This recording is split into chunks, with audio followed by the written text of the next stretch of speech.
There's 4 types of people that you'll typically minister to, or that you actually are. And the first type is the desperate and aggressive. We're going to give you a public example of that here in a minute. But a desperate and aggressive person, their will is surrendered. They're willing to expose the darkness. I had somebody come in my office this last week and they're like, I don't care anymore. I want to be set free. So blah, here it is. Here's what I've been hiding. And when that happens, they get set free. They have 100% desire to forgive, to repent, and serve God. They're very humble. The deliverance for those types of people are just typically fast. There are radical transformations, just like the woman in Matthew 15:21 through 28. The Gentile woman's daughter was demonized. She would not take no for an answer. And when Jesus said, I don't give my bread to the dogs, she was like, don't care. Even the dogs eat the bread. You get that kind of person, or if you become that kind of person, it's like, I'm going to know God. I'm going to get everything he has for me. You will get it, because he responds to faith. He responds to hunger, and he responds to being aggressive.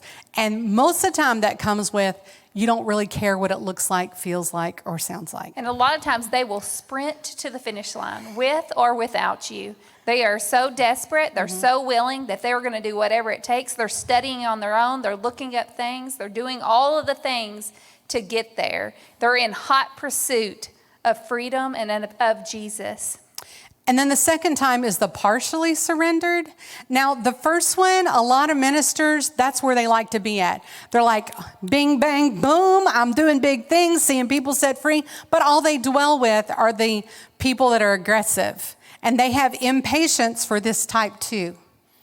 The type 2, they don't know how to be free, but they're willing to learn. They're not real aggressive. They may walk gingerly toward freedom, and they need patience and prayer.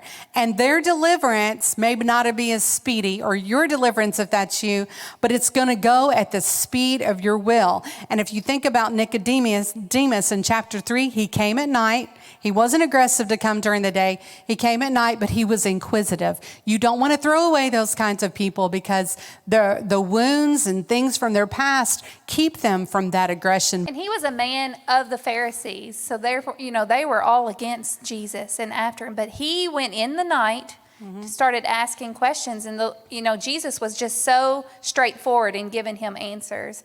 And if you're from this church, we're doing a Bible reading, and that's what we've been reading this yesterday. So I found that very interesting that we were talking about that tonight, because we have to allow people to ask questions and be curious. And they sometimes will go a certain amount of way, but then they'll start backing off out of fear or whatever it is. But we can't just dismiss them altogether. We want to be loving and kind and listen to what they have to say. And it can get frustrating, but seek the Lord and see past the person and see their victory. If you can see and smell their victory, even when they cannot, they're going to come into that freedom. The whole process is trusting God. I can trust God for absolutely anything, because I have seen him do it time and time again. Right. And there will be people that walk up to you and they're like, I just don't know if I can trust God for this. And you can't be disgusted by their lack of faith. They don't know what they don't know.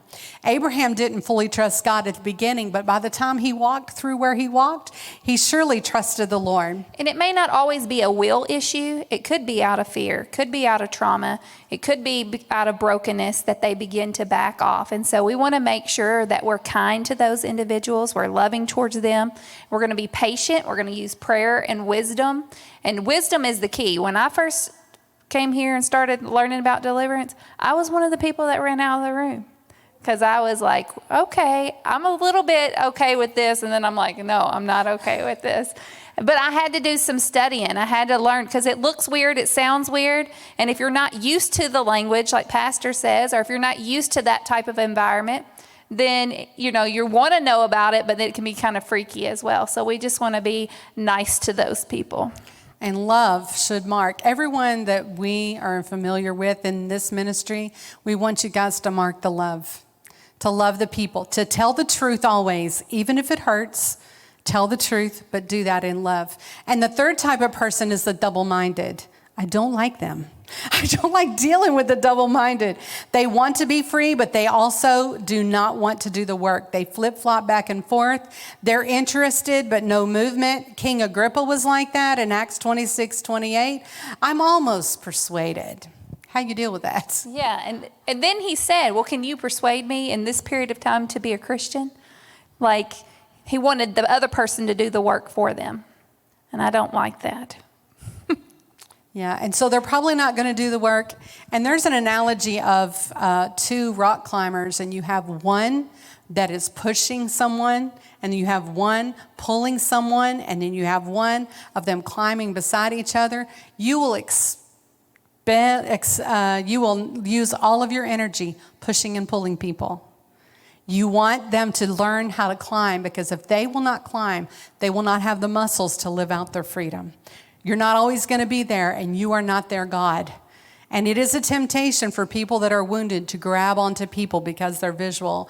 But at every point, we have to show them the Redeemer. And you can't pull your family member. You can't pull your spouse. You can't pull people into deliverance, because you'll want it more than they want it. And then it doesn't work. But we have those kind of calls, like this person needs to be delivered, but then they don't want to be delivered. They don't even know about it most of the time. So even like with our pool, we have hundreds of people baptized. That's why the pool is so big, not because we want to swim a pool in the sanctuary.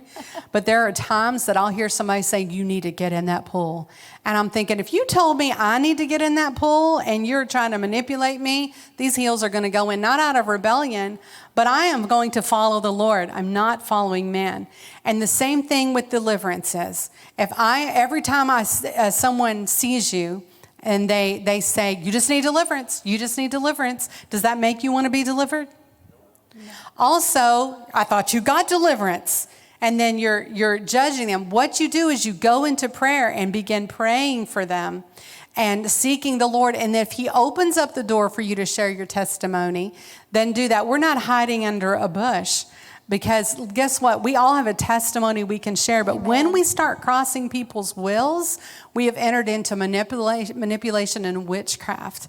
So we have to trust the Lord. That's why people start doing that. They don't trust God and Holy Spirit to draw people in. They think they have to get right in the middle and say you need it. And another reason that they do that is because freedom is so awesome, y'all, that you want it for everybody. When I got set free of fear, I'm telling you what, I could not be alone. I knew there was monsters under my bed.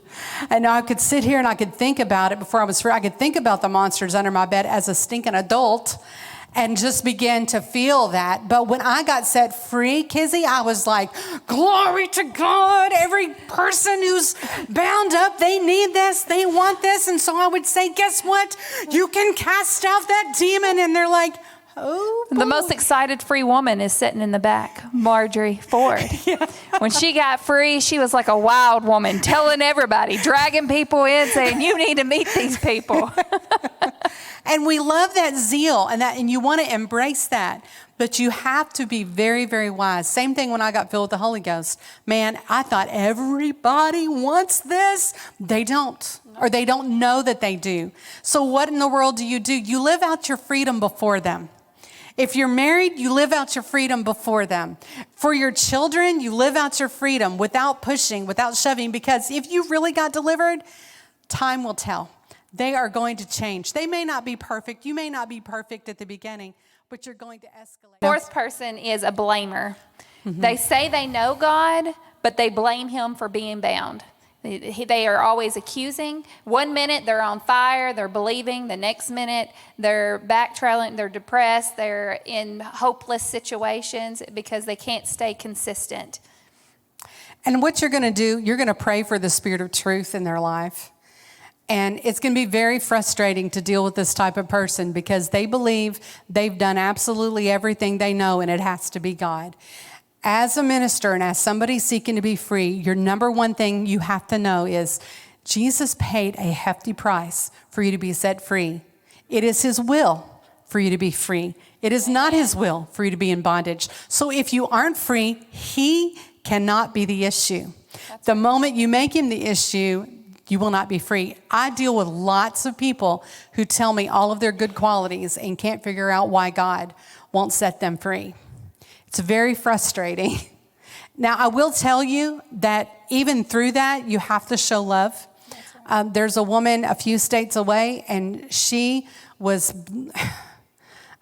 I'm not going to say it was blaspheming, but I was like, oh, you need to shut your mouth. She was telling me, I have sought God all these years. He will not set me free. And truthfully, Lisa, people tell me that if he never does another thing, it should be plenty. But I'm telling you, the cross is not enough. Him dying for me is not enough. Now, that was very repulsive to me. But I stayed the course. I was like, Holy Spirit, you have to give me your mind. You have to give me your thoughts. And she's like, it should be enough. People tell me it's enough, but it is not enough. I stayed the course with her, and weeks later, she says to me, you know, Lisa, my Father loves me. I know that, I mean, he's never told me, but I know that my earthly Father loves me. As a matter of fact, he would die for me. In a moment, he would die for me, but he's never guarded my heart. He's never guarded his words with me. And I thought, oh, dying for her isn't such a big deal because she knows that. But to trust this God with her heart, see, the issue wasn't with God. It wasn't with his provision. It was the fact that this girl was so traumatized by this uncareful, loose-lipped man that she was equating the Father God with him. And so I knew what we had to do is she had to receive the truth of who God is and break down those lies. But what if I'd been so repulsed by what she was saying that I was like, you know what, I cannot deal with you, which is what people do when it's not a simple fix. But we have to stay the course in love. So we've talked about 4 types of people. So we want to give an example of the number 1, which was the desperate and aggressive. And so we want to ask Brian and Kizzy to come up. How many of you all were at the one-day conference? Several? Do you all remember that they came up? We said, we want to show you how to, y'all have a seat here. We want to show you just how to minister freedom. And Kizzy raised her hand. And then Brian came up with her, and you watched. Was it not awesome? It was awesome watching God do his thing.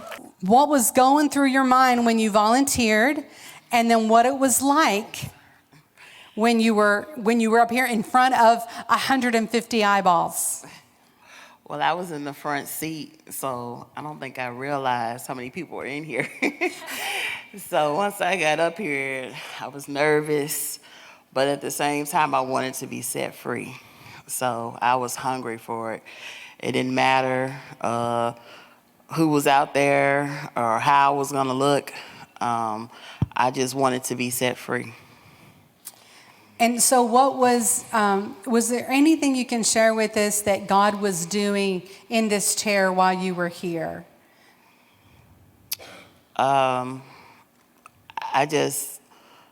All I know is that I was surrendering to him. Mm-hmm. And I just felt like it was an okay place to do that. Okay. Now I'm going to ask Brian, have you seen any changes in your wife since that day? Oh, yeah. Also changes in me. Because, you know, that day when you asked, can y'all come up? You know, we say anybody. And the Lord was really telling me to go first. But, you know, I listened to the enemy. You know, he was saying fear. It's like, I don't want to get up in front of these white folks. You know? But then she got up, and then the Lord said, you know, well, at least support your wife. And then when she got up, and I saw how God blessed her, and then I went over to Lisa, and, you know, the Lord blessed me. I love that. I think there's a lot of people that wish they'd had the courage. And what happens is when you literally see the miracles happen in front of you, the faith begins to increase in the place, and lots of other people got set free because of that. Now, I want to ask you, Kizzy, any changes that you've noticed in you? Because one thing we do, and it's in that book, there's a praise thing, is we ask you to write down all of the changes as you notice them. It begins to be your praise report, so that when the enemy says you didn't or God didn't, you bring out your praise report and say, sit right down, enemy, before I rebuke you, and let me go over what all God has done. And then you can go. So any changes, Kiz? Yes. So whenever the enemy tries to come upon me, I recognize it right away. I know it's not me. I know it's the enemy. And so I'm rebuking it. I'm also diligently in prayer and reading my word day and night. And it's just a huge difference in that time with the Lord. I'm not overwhelmed with everything that happened that day. I'm able to, spot them right away because I'm hungry to get in that relationship with the Lord. I know He's right there. I know He's fighting my battles. I don't have to have the last word anymore. I don't have to have the last say so. I can just stand back and He shows up every time. So it's made changes in your marriage. Oh, yeah. Yes. In everything, me being an old school Pentecostal. And, I used to always wonder, because, back then they wasn't ashamed to do deliverance. You know what I'm saying? And I kept wondering, what happened to us? When you walk in there and everybody was on the floor crying, and being a street evangelist, and I in my ministry, it's like, how you lead people to Christ, but I always felt like something was missing. You know what I'm saying? You pray with this person, but it's like, how can I explain? It's like, I feel like they got saved, but they didn't get set free because I had a broken heart for years, growing up without a mother and things, you know what I'm saying? God healed your broken heart. That's one of the things He did at the One Day Conference. Yeah. Yay! And have you, what differences have you been able to tell in your life since He healed that heart? Oh, just on fire. We've been going on fast like crazy. We've been just fasting and praying like nuts, But it's like it brought me another level. When you drop all that, I feel like it's like God took a spiritual broom and He just swept me out in the inside. Hey, glory. Glory to God. And it just took me another level. It's like you have it's hard to explain. It's like, okay, y'all know we in the South. Y'all know how we is in the South. And y'all know how, you come over to grandmama's house and you smell that pot of greens and you be wanting them so bad. You know what I mean? And it's like when the Lord sweep you out and clean you out, it's like you want so much of Him. It's like nothing else. It's like your life in Christ go another level. Amen. I'm trying to explain the best I can. You know what I'm saying? Because it's like all of the chains is broken. All of that stuff that fell off. Because I had the worst broken heart is when you're dealing with death. And it's like, I can't explain. It's like I just want to run. I want to shout. I want to sing. I want to pray more. I want to study more. I want to love my wife more. I want to love my neighbor more. You know what I'm saying? I want to help the pastor more. I want to help the believers more. I want to pray more. You know what I'm saying? I mean, Glory to God. Is there anything else you want to add, Kizzy? I'm just thankful. I just thankful for this church. There's so much love and so much unity in this church. Yes, Lord. And I've learned so much, and I'm just grateful that you all have the freedom to operate with all the gifts that God has given us as Christians, because it really makes a difference. And I agree, our marriage is on a whole nother level. It was healed. When she said that someone's marriage is going to get healed, I knew it was going to be us, because our marriage got healed. Praise God. Because when she dragged me that day, I was mad at her. Yep, he was. I was fiery and hot when I came here. And y'all was so nice and loving. And y'all was like, hey, how you doing? I was like, hey, you doing? Yeah. You know what I'm saying? You didn't want to come to the One Day Conference? No, I did not. I didn't drag him, though, but he didn't want to come.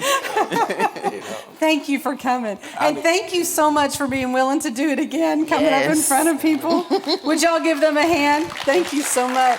I'm behind you. Thank you. Praise God. You know what they're explaining is fruit.